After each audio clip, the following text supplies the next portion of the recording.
Are you ready for part 2 of chapter 6? They're going in. The retrieval squad adopted the V-Goose formation with route on point. They flew southwest following the video feed emailed to their helmet. Foley had even marked Foul Manor with a red dot. Idiot-proof, he'd muttered into his mouthpiece, just loud enough for the commander to hear him. The centerpiece of the Fowl estate was a renovated late medieval, early modern castle built by Lord Hugh Fowl in the 15th century. The Fowls had held on to Foul Manor over the years, surviving war, civil unrest, and several tax audits. Artemis did not intend to be the one to lose it. The estate was ringed by a 10-foot crenellated stone wall, complete with the original guard towers and walkways.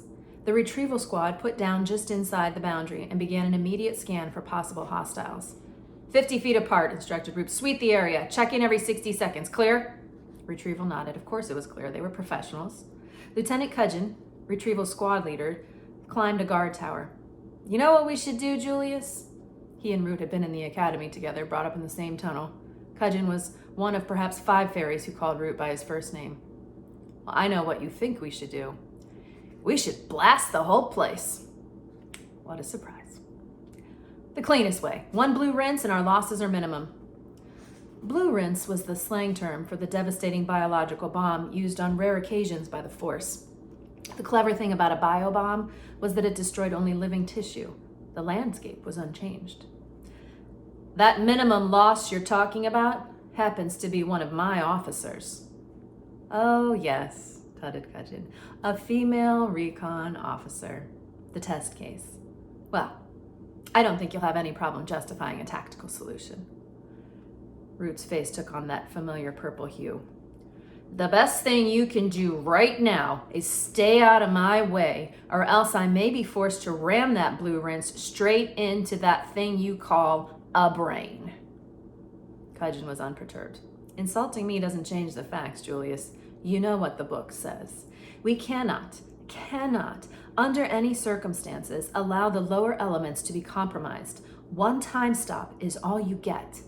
After that, the lieutenant didn't finish his statement. He didn't have to. I know what the book says, snapped Root. I just wish you weren't so gung-ho about it. If I didn't know you better, I'd say there was some human blood in you. Oh, there's no call for that, pouted Cudgeon. I'm only doing my job. Point taken, conceded the commander. I'm sorry. You didn't often hear Root apologizing, but then it had been a deeply offensive insult. Butler was on monitors. Anything? Asked Artemis. Butler started. He hadn't heard the young master come in. No, nothing. Once or twice I thought I saw a flicker, but it turned out to be nothing. Nothing is nothing, commented Artemis cryptically. Use the new camera. Butler nodded. Only last month, Master Fowl had purchased a Cine camera over the internet, 2,000 frames a second, recently developed by Industrial Light and Magic for specialized nature shoots, hummingbird wings and such. It processed images faster than the human eye could. Artemis had had it installed behind a cherub over the main entrance. Butler activated the joypad. Where? Try the avenue. I have a feeling visitors are on the way. The manservant manipulated the toothpick-sized stick with his massive fingers. A live image sprang into life on the digital monitor. Nothing, muttered Butler, quiet as the grave. Artemis pointed to the control desk. Freeze it. Butler nearly questioned the order, nearly. Instead, he held his tongue and pressed the pad. On screen, the cherry trees froze, blossoms trapped in midair. More important, a dozen or so black-clad figures suddenly appeared on the avenue. What? Where did they spring from?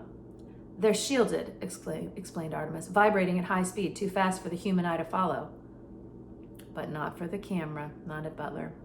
Master Artemis, always 2 steps ahead. If only I could carry it around with me. If only. But we do have the next best thing. Artemis lifted a headset gingerly from the workbench. It was the remains of Holly's helmet. Obviously, trying to cram Butler's head into the original helmet would be like trying to fit a potato into a sewing thimble. Only the visor and control buttons were intact. Straps from the hard hat had been rigged to fit the manservant's cranium. This thing is equipped with several filters. It stands to reason that one of them is anti-shield. Let's try it out, shall we? Artemis placed the set over Butler's ears. Obviously, with your eye span, there are going to be blind spots, but that shouldn't hamper you unduly. Now, run the camera. Butler set the camera rolling again while Artemis slotted down one filter after another. Now? No. Now? Everything's gone red. Ultraviolet, no fairies. Now? No, Polaroid, I think. Last one. Butler smiled, like a shark that spotted a bear behind. Got him. Butler was seeing the world as it was, complete with LEP retrieval teams sweeping the avenue. Said Artemis. Strobe variation, I would guess. Very high frequency. I see, fibbed Butler. Metaphorically or literally? His employer smiled. Exactly. Artemis shook himself. Oh, another joke. Ew, next thing he'd be wearing clown shoes and turning cartwheels down the main hall. Very well, Butler. Time for you to do what you do best. We appear to have intruders on the grounds. Butler stood. No further instructions were necessary. He tightened the hard hat strap, striding brusquely to the door. Oh, and Butler? Yes, Artemis. I'd prefer them scared instead of dead, if possible. Butler nodded. If possible. LEP retrieval, one of the best and the brightest. It was every little fairy's dream that one day he would grow up to don the stealth black jumpsuit of the retrieval commandos. These were the elite.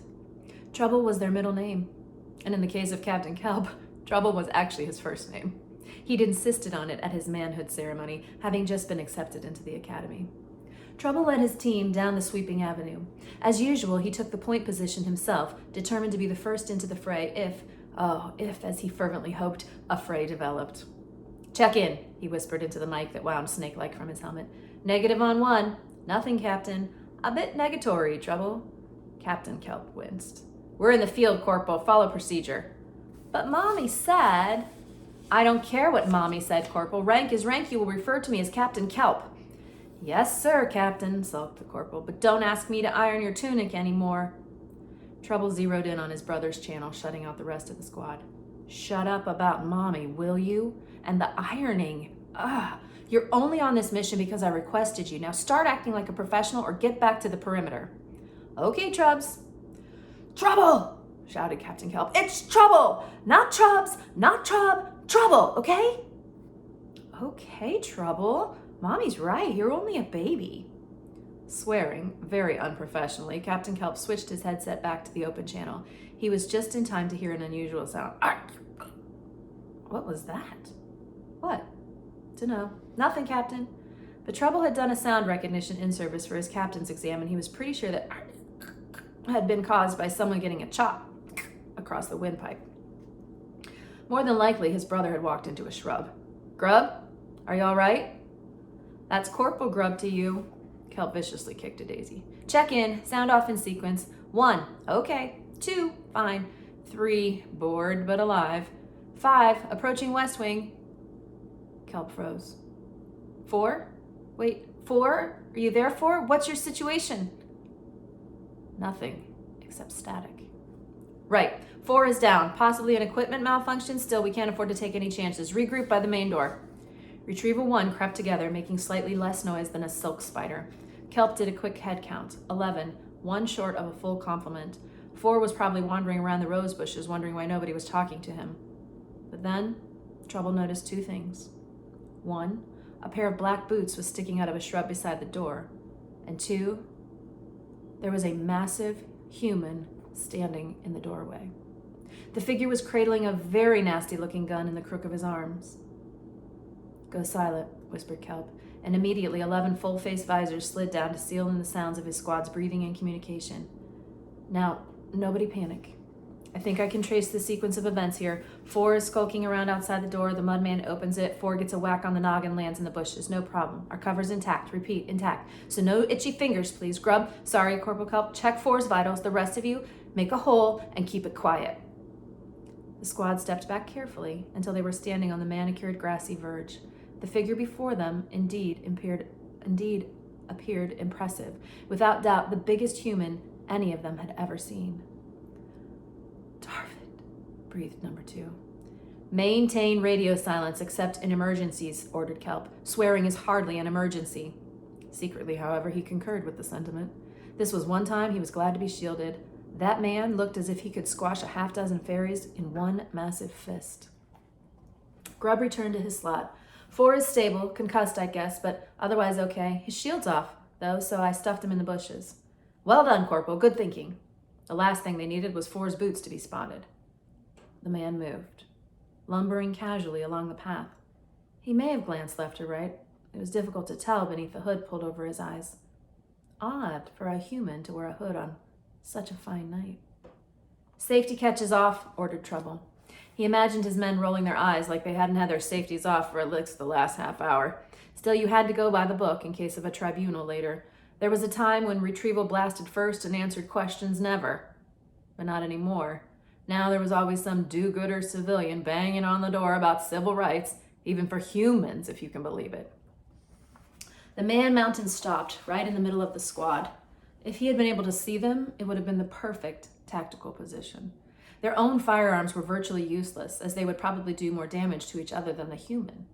Fortunately, the entire squad was invisible with the exception of 4, who was safely hidden in what appeared to be a rhododendron. Buzz batons, fire 'em up! Just in case, no harm in being cautious. And when the LEP officers were switching weapons, right at that moment, when their hands were fumbling with holsters, that's when the Mudman spoke. "Evening, gentlemen," he said, sweeping back his hood. Funny that, thought Trouble. It was almost as if... And then he saw the makeshift goggles. "Cover!" he screamed, "cover!" But it was too late. No option but to stand and fight. And that was no option at all. Butler could have taken them from the parapet, one at a time with the ivory hunter's rifle, but that wasn't the plan.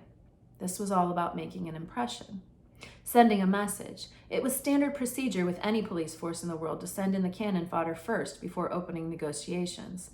It was almost expected that they would meet with resistance, and Butler was happy to oblige. He peeked out through the letterbox, and oh, happy coincidence, there was a pair of goggled eyes peeking right back at him. So we're going back, and we're seeing this scene play out from Butler's point of view, as opposed to the fairy's point of view that we just saw. So it's the same scene, just being repeated from a different point of view. Oh, happy coincidence. There was a pair of goggled eyes peeking right back at him. It was just too fortuitous to pass up. "Bedtime," said Butler, heaving the door with a mighty shoulder. The fairy flew several feet before alighting in the shrubbery. Juliet would be devastated. She loved rhododendrons. One down, several to go. Butler pulled up the peaked hood on his field jacket, stepping into the porch. There they were, spread out like a squadron of action men. If not for the array of very proficient-looking weaponry hanging from each belt, it would have been almost comical. Sliding his finger casually under the trigger guard, Butler strode into their midst. The bulky one at 2 o'clock was giving orders. You could tell from the heads that were angled his way. The leader gave a command, and the squad switched to close quarters weapons. It made sense. They'd only cut themselves to pieces with firearms. Time for action. "Evening, gentlemen," Butler said. He couldn't help it, and it was worth it for that one moment of consternation. Then his gun was up and blazing. Captain Kelp was the first casualty, a titanium-tipped dart puncturing the neck of his suit. He went down sluggishly, as though the air had turned to water. 2 more of the squad were dropped before they had any idea what was going on. It must be quite traumatic, thought Butler dispassionately, to lose an advantage that you've held for centuries. By now, the remains of Retrieval 1 had had their buzz batons fired up and raised, but they made the mistake of hanging back, waiting for a command that was not forthcoming. This gave Butler an opportunity to take the fight to them, as if he needed another advantage. Even so, for a second the manservant hesitated. These beings were so small, like children. Then Grubb clipped him on the elbow with his buzz baton, and 1,000 volts spread across Butler's chest. All sympathy for these little people vanished instantly. Butler grabbed the offending baton, swinging weapon and bearer like a set of bolas. Grubb squealed as he was released, his newfound momentum carrying him directly into 3 of his comrades. Butler continued the swinging motion, driving punishing punches into the chests of 2 more fairies. Another clambered onto his back, stinging him repeatedly with the baton. Butler fell on him. Something cracked, and the stinging stopped. Suddenly, there was a barrel under his chin. One of Retrieval had managed to get his weapon cocked. "Freeze, mud boy," droned a helmet-filtered voice. It was a serious-looking gun. Liquid coolant bubbled along its length. "Just give me a reason." Butler rolled his eyes. Ugh. Different race, same macho cliches. He slapped the fairy open-handed. To the little man, it must have been like the sky falling on his head. "Is that reason enough for you?" Butler scrambled to his feet. Fairy bodies were scattered around him in various stages of shock and unconsciousness. Scared? Definitely. Dead? Probably not. Mission accomplished. One little guy was faking, though. You could tell by the way his tiny knees knocked together. Butler picked him up by the neck, finger and thumb easily meeting around the back. Name? Grub? Corporal Kelp? Well, Corporal, you tell your commander that the next time I see armed forces coming in here, they'll be picked off by sniper fire. No darts, either.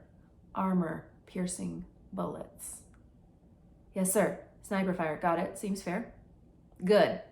You are, however, permitted to remove your injured. Most generous of you.